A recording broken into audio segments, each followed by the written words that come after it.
आज हामीले केही संस्थागत सुशासन र सुशासन सम्बन्धी केही छलफलको विषयहरू लिएर आएको छौँ। यो सम्बन्धी केही जानकारीमूलक केही मिनटको छ। सबै यो युनिटको सबै डिटेलमा जाँदाखेरि अलि लामो हुने भएको हुनाले मैले छोटो र सटिक रूपमा लिएर आएको छु। हेरौँ केही मेरो यो सम्बन्धी केही जानकारीहरू। आज हामीले छलफल गर्ने विषय भनेको संस्थागत सुशासन र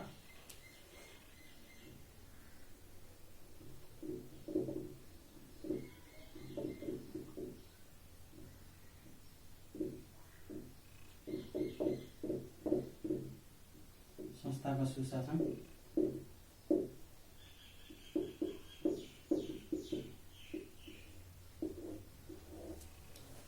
हाम्रो सिलेबसमा विशेष गरी संस्थागत सुशासन भनेर मेन टपिक रहेको छ, तर र सुशासन पनि रहेको छ। हामी जाउँ सुशासनकै एउटा अभिन्न अङ्गको रूपमा संस्थागत सुशासन रूपमा रहेको हुन्छ। हामीले निजामती ऐनहरूमा निजामती कर्मचारीहरूले पढ्ने अनि पढ्दा संस्थागत सुशासन मात्र विशेष गरी पढ्नुहुन्छ भने हामीहरू सङ्गठित संस्थाहरूको पढ्दाखेरि संस्थागत सुशासन अर्थात् बैङ्क तथा वित्तीय संस्था कर्मचारीहरूले संस्थागत सुशासन सम्बन्धी पढ्नुपर्ने हुन्छ र हाम्रो सिलेबसले नै यसलाई हाइलाइट गरेको छ भने यो कमन रहेको छ। लागौँ सुशासन भने के होबाट नि? सुशासन भनेको के होबाट लागौँ?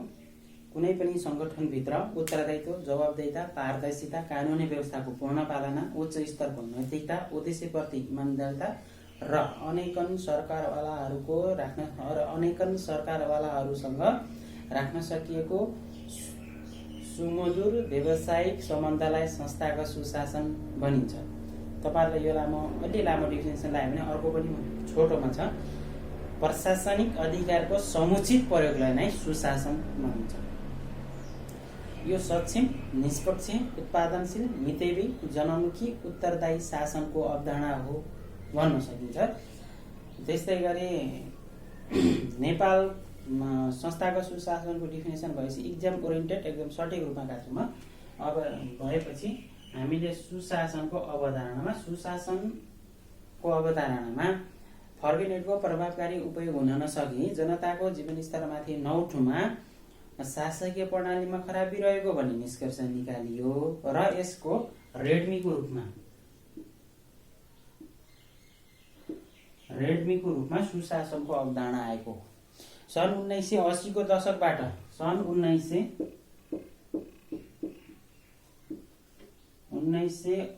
दशकबाट सुशासनको अवधारणा आएको हो भने सन्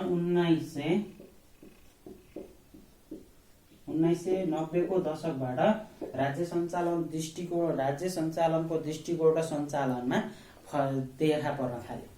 तर नेपालमा भने 9 योजनादेखि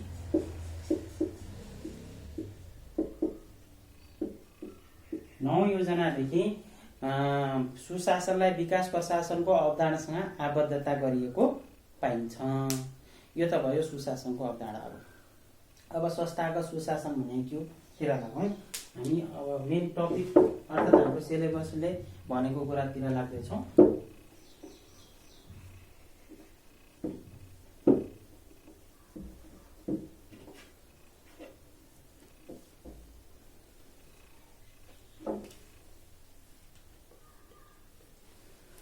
कुनै संस्थागत सुशासन कुनै पनि सङ्गठनले प्रदान गरेको सेवा, व्यवस्थापकीय प्रणालीप्रति, व्यवस्थापकीय कार्यप्रणालीप्रति सबै सरकारवालाहरूले प्राप्त गरेको सकारात्मक अनुभूतिलाई संस्थागत सुशासन भनिन्छ।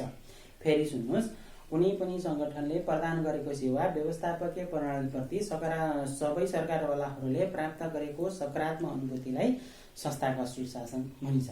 संस्थागत सुशासन संस्था सञ्चालनको मार्गदर्शकको रूपमा रहेको हुन्छ। संस्थागत सुशासनले संस्थाका सञ्चालक समिति, सिइओ र उच्च व्यवस्थापनको काम कर्तव्य अधिकार इङ्गित गरेको पाइन्छ। र संस्थागत सुशासन कायम गर्नको लागि के कुरा हुनुपर्दछ भन्ने कुरा म केही कुरा भन्छु। संस्थागत सुशासन भएको वा नभएको हुनको लागि कायम भएको छ भने यी कुराहरू हुनुपर्दछ। कुन कुरा हेर्नुहोस्।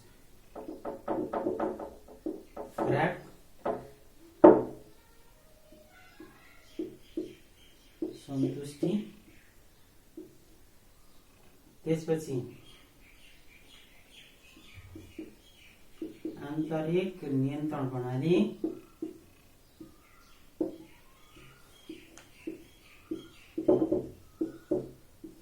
जोखिम व्यवस्थापन प्रणाली,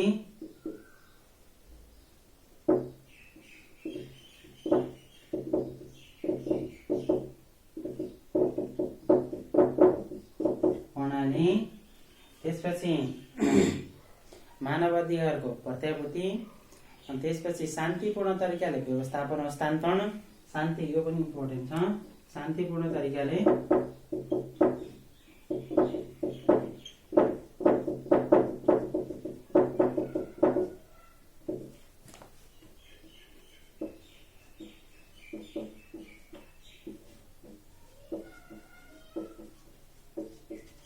हामीले इक्जाममा लेख्दाखेरि संस्थागत सुशासन लेख्दाखेरि अनिवार्य रूपमा ग्राहक सन्तुष्टि, आन्तरिक नियन्त्रण प्रणाली, जोखिम व्यवस्थापन र शान्तिपूर्ण तरिकाले व्यवस्थापन हस्तान्तरण जस्ता कुराहरू भएको संस्थालाई मात्रै संस्थागत सुशासन कायम भएको मान्न सकिन्छ। अब हामी लागौँ संस्थागत सुशासनमा भएका नेपालमा नीतिगत व्यवस्थाहरू के छन् त हाम्रो नेपालमा नीतिगत व्यवस्थाहरू।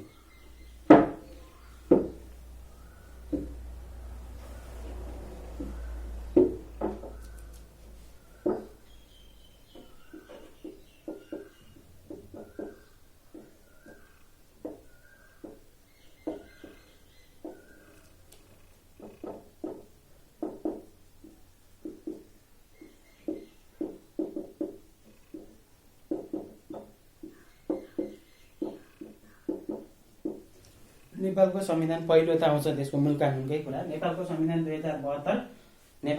2072 ले सुशासनलाई राज्यको दायित्वको रूपमा स्वीकार गरेको छ।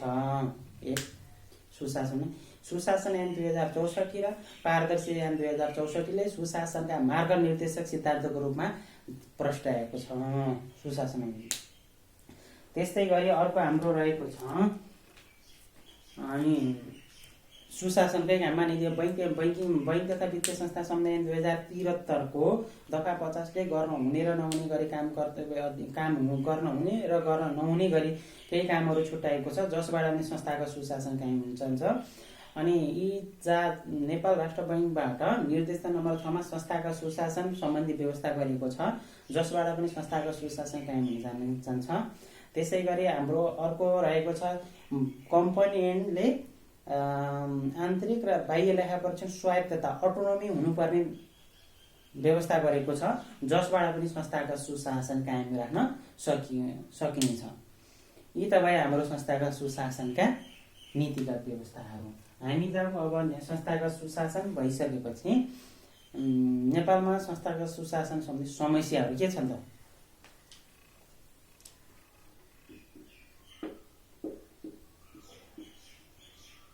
समस्या संस्थागत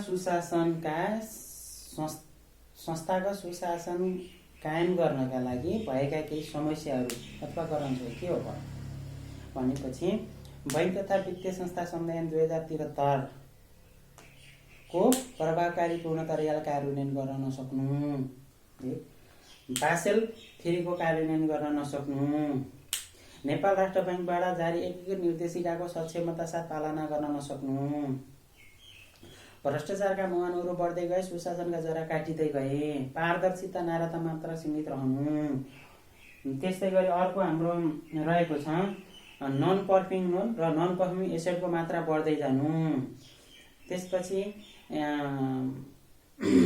बैंकिङ तथा वित्तीय अपराध बढ्दै जानु, बैंकिङ तथा वित्तीय अपराधहरू बढ्दै जानु, विभिन्न प्रकारका म्यानिपुलेसनहरू बढ्दै जानु। यी भयो संस्थागत सुशासनका समस्याहरू। हामी अब संस्थागत सुशासन भइसकेपछि अर्को टपिकमा जाउँ। नेपालमा हालसम्म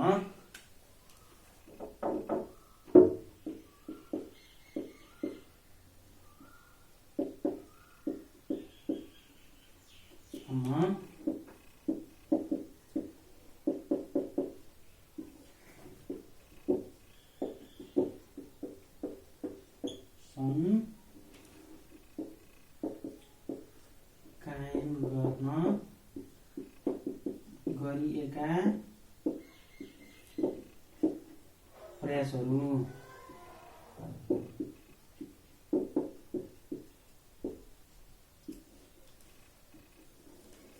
के हो? यसमा पहिलो कुरा हुन्छ वाक्य 2063 को खारेज गरे 2073 ल्याउनु। त्यसपछि बासेल फेरिको कार्यान्वयन, रियल टाइममा आधारित सुपरिवेक्षण प्रणाली लागू गर्नु नेपाल राष्ट्र बैंकले र अन्य वर्गका क वर्गमा अहिले रियल टाइममा आधारित भइसकेको छ भने ख ग र घ वर्गमा क्रमशः लागू गर्दै जानु। अनि त्यसपछि ऋण असुली न्यायाधिकरणले प्रभावकारी रूपमा यसलाई कार्यान्वयन गर्दै जानु। असुलीमा कार्यान्वयन गर्दै प्रभावकारितापूर्वक कार्यान्वयन गर्नु। त्यस्तै रहेको छ एनपिएलाई अन्तर्राष्ट्रिय मापदण्ड अनुसार डाउन साइजिङ गर्न सफल हुनु। बुफर क्यापिटलको व्यवस्था, कोर बैंकिङ सिस्टमको लागू। त्यसै गरी अर्को रहेको छ बासेल थ्योरीको कार्यान्वयन। यी भए हाम्रो सुशासन कायम गर्न गरेका केही प्रयासहरू। र अब एउटा कुरा रहेको छ आजको हाम्रो संस्थागत सुशासन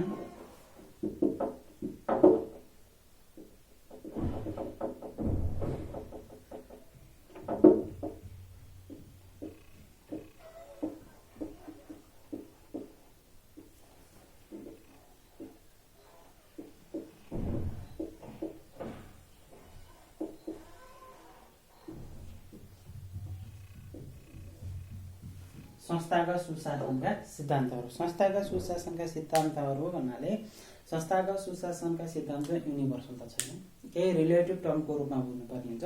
विभिन्न विद्वानहरूले आफ्नो तरिकाले यसलाई व्याख्या र विश्लेषण गरेका छन्। हामीले बैंक तथा वित्तीय संस्थाको तयारी गर्ने विद्यार्थीहरूको लागि अनि मैले त्यही रिलेटेडसँग आधारित केही सिद्धान्तहरू यहाँ दिने प्रस्तुत गरेको छु। Basel committee on banking supervision भन्ने यो अन्तर्राष्ट्रिय वित्तीय निकाय रहेको छ, यो संस्था रहेको छ। यो संस्थाले केही बासेल संस्थागत सुशासनका सम्बन्धमा सिद्धान्तहरू प्रतिपादन गरेको छ, जसमा सञ्चालक समितिको काम कारबाही, उच्च व्यवस्थापनको काम कारबाही, जोखिम व्यवस्थापन आन्तरिक नियन्त्रण प्रणालीको व्यवस्था, अनि त्यसपछि प्रकाशन खुलासा र पारदर्शिता, क्षतिपूर्ति प्रणाली रहेको छ। त्यस्तै गरी अन्यमा केही लेख्न सक्छौँ भने अन्यमा हामीले लेख्न सक्छौँ, अन्यमा केही लेख्न सक्छौँ, अनि इम्पोर्टेन्ट छ यो बाहेक अन्यमा विधिको शासन, अनि लगानीकर्ताहरूपछि समान व्यवहारको सिद्धान्त र अर्कोमा अन्य सरकारवालाहरूप्रति समान व्यवहारको सिद्धान्त भनी संस्था सुशासनका सिद्धान्तहरू रहेका छन्। यी संस्थागत सुशासनका सिद्धान्त भइसकेपछि आज मैले छोटो भिडियोहरूसँग हजुरहरू समक्ष ल्याएको हुनाले धेरै लामो ल्याएको छैन। यो पार्ट 1 हो। यो के कस्तो लाग्छ हजुरहरूले हेरेर सल्लाह सुझाव दिइसकेपछि बाँकी अंश ल्याउनेछु। यसमा अलिकति अर्को कुरा सक्छु, संस्थागत सुशासनका आयाम भनेर आयाम, यसको व्याख्या त म अहिले गर्दिनँ। प्रशासनिक आयाम,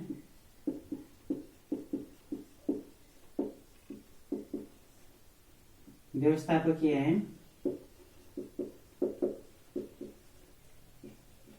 आयाम, नैतिक आयाम रहेको छ। र तत्त्वको रूपमा हिसाब गर्दाखेरि हामीले संस्थागत सुशासन कायम गर्नलाई कुन कुन तत्त्वहरू आवश्यक पर्छ भनेर धेरै विद्यार्थीहरू झुकिनु भए। यसमा विशेष गरी नझुकिकन दुईटा तत्त्व हुन्छ। यसमा दुईटा तत्त्वहरूमा आन्तरिक र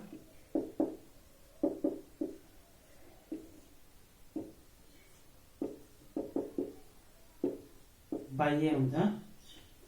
आन्तरिक तत्त्वमा संस्था आफैले निर्माण गर्न सक्छ। आन्तरिक भने बाह्य तत्त्व भनेको बाह्य तत्त्व अनुसार परिवर्तन आफू संस्था हुनुपर्छ। आन्तरिक तत्त्वमा के हुन्छ भनेपछि सञ्चालक समितिको काम कारबाही, सञ्चालक समितिले गर्न सक्ने अनुगमन व्यवस्था, जोखिम व्यवस्थापन प्रणाली, आन्तरिक र बाह्य लेखा परीक्षण जस्ता कुराहरू पर्छन् भने बाह्य तत्त्वहरूमा के पर्छ भनेपछि ऋण असुली न्यायाधिकरण, अनुगमनको व्यवस्था, नेपाल राष्ट्र बैंकबाट गरिने अनुगमनहरू, यस्ता कुराहरू पर्दछन्। यी कुरा बारेमा डिटेल हामी अर्को भिडियोमा छलफल गर्नेछौँ। आजलाई यति नै होस्।